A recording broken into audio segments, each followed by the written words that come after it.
Ready. হুম। কোনটি বেশি মূল্যবান, হাজারো মানুষের ভিড়ে নাকি তোমার প্রকৃত একাকিত্বে? স্বাধীনতা নাকি সমগ্র জাতির উপর ক্ষমতা? নিজের সঙ্গে একাকী কাটানো কিছু সময় তোমাকে যা দিতে পারে তা অমূল্য, অন্য কিছুর সঙ্গে তা তুলনা হয় না। রুমি প্রেম ধর্মের নিমগ্ন এক কবি। মৌলানা জালালউদ্দিন রুমি একাধারে কবি, দার্শনিক ও সুফি সাধক। তার চেয়েও বড় কিছু, এক অনন্ত প্রেমের বার্তাবাহক।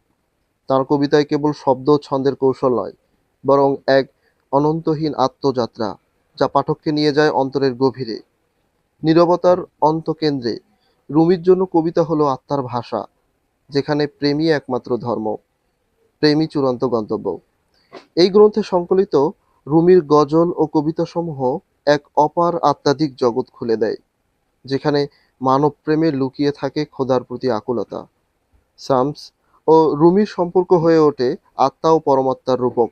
তার শব্দমালা কখনো উচ্ছ্বাসিত, কখনো বিষগ্ন, তবুও প্রতিটি উক্তিতে ঝরে পড়ে প্রেমের দীপ্তি। রুমির কবিতা নিছক সাহিত্য নয়, বরং এক আলোকময় ডাক।